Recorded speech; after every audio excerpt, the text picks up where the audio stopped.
Hello there.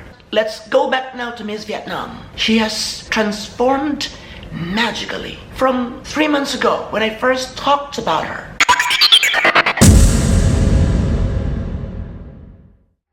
It's a little bit unimaginable 10 years ago to have this kind of show from Vietnam. It is amazing. And they have a lot of great candidates. Cùng chào đón top 15 bác sĩ. Và đang di chuyển bước đi trên sân khấu là thí sinh Hờ Hèn Nghie số báo danh 424. The problem with this is I like the stage. I like the production. I like the girls in swimsuit. I like the swimsuit. But it comes off as a dance concert, as if there are girls in bikini as guests in a dance concert. Sobrang haba ng dance segment. It should have been controlled more.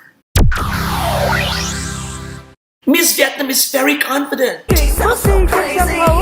And that ethnicity that is being attached to her and her being a top model, that's what I read. That would boost her chances of making it, big during the Miss Universe competition. And I have this little fear whenever I see a candidate with the short hair, because they would always make this surprising, strong impact on the Miss Universe stage. We've seen a lot of them. The most memorable is Miss Jamaica and last year's Miss China, which was the most surprising find of the Miss Universe pageant ever. If there was top 25 last year, I wouldn't even consider her there. I was really surprised. I was really astonishingly surprised with her inclusion last year. Sorry to say that. Sometimes it's like that. The moment a candidate makes a first cut, that would be the only time that you would realize her worth. Parang ganun. But, with these statistics, in recent years, I think those short-haired candidates make, quite a strong impact in beauty pageants. Unlike, 2 decades ago that, if you have short hair, you better stop dreaming to be a beauty queen. But it's different nowadays. There are some exceptions though, like Brooke Lee, Miss Universe 1997, and Akiko Kojima, Miss Universe 1959. That's why during Binibining Pilipinas pageant, I was urging candidate number 1, Vicky Rushton, to try to look different. Cut her hair! She would have made a better placement, even if her answer would be the same, or her performance would be the same. I think she would make a bigger impact. This candidate's trainer should make it a point to watch pageant vlogs. They would get a tip or two. It doesn't make sense that because they are there, taking care of a candidate for Miss Universe level, they wouldn't pay attention to this write-ups and articles and vlogs. I think they should try to reevaluate their stand on it. They should put aside their ego and try to welcome ideas, not only from the vloggers and the writers, but also read the comments. Whenever I have videos, there are a lot of comments which make sense. If they would only listen to them, to these people who are mixologists and aficionados and supporters and whatever you call them. They always have these views which might be relevant or helpful to their own interests, to their candidates. Paging trainers out there. Even from those aces and queens and kagandang flores, step down from your level at least once a year and look for this comments and ideas and thoughts that would help you out. Not only Filipino vloggers and bloggers, but, international. There are a lot of pageant sites everywhere that they could learn a thing or two. Now, I think Miss Vietnam would make a splash. The gorgeous transition from then until now is very much evident.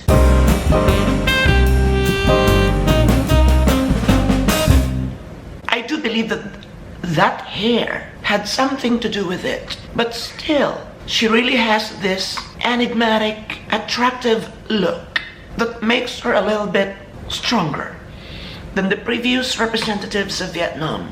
Plus her origin. She is of ethnic minority, and that would further create interest among the judges for her. Miss Vietnam is undoubtedly one of the candidates who could possibly penetrate the top 15. It's very hard to say that she would make it further from that place. But it's her problem anymore. I just wish that she makes it through the semifinal round, because we haven't had a woman from Vietnam who had come closer to the Miss Universe crown. I think she is the one who could make it. But with this strong batch this year, I really have some doubts within that would, I'm not really that confident that she will make it through. But the moment she enters the top 15, who knows? If she is the only one with the short hair and with that kind of personality. Yeah, because we had China last year.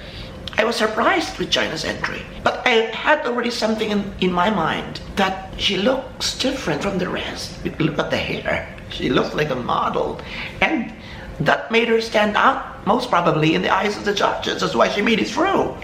There are lots of surprises last year, and I think there are also a few women who would make a surprise splash on the Miss Universe pool. Pool of beauties. Miss Vietnam would, in case she makes the first cut, there's no surprise at all, because everybody expects that she is going to do her best.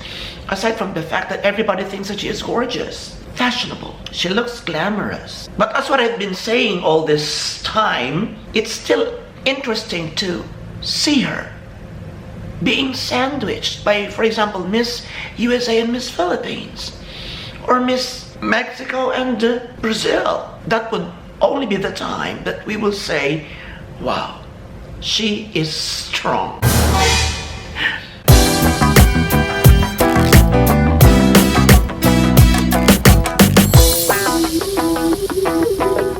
But she really has this sophistication that is very rare to find among Asian candidates coming from these non-powerhouse Asian countries like Myanmar, Cambodia, Laos. Well, I'm very vocal about it. If Philippines wouldn't win, then I would rather see another Asian candidate winning it, if they deserve it. I want an Indonesian win. I want a Thailand win. I want a Malaysian win. I want a Cambodian win, and so on and so forth. But of course, if France or Spain or Nicaragua or Puerto Rico would really give their all and fight till the end, and give it to them. So in short, whoever wins. If Miss Philippines wouldn't make it, then whoever wins. There should always be sportsmanship. There should always be acceptance of defeat. Philippines remains strong. But I'm not gonna talk about it. Please wait for my second Miss Universe Favorites August edition. It will just be 1 week away from now. So going back to Vietnam, for me she's in the middle. She's not weak, definitely. She's not that strong, but she is strong. So she's in the middle. I'm not really a fan of her beauty. I am a fan of her movements. I am a fan of her confidence. I am a fan of the determination that you could see in her face. In her every photo shoot, you would see that she's gonna give a good fight on the Miss Universe stage. So good luck, Miss Vietnam. Good luck to the Vietnamese people. I was there once. And I wish for a win for your country. If not this year, then in the future. So this is your friend Robato saying arigatou gozaimasu, and thank you very much. Please subscribe.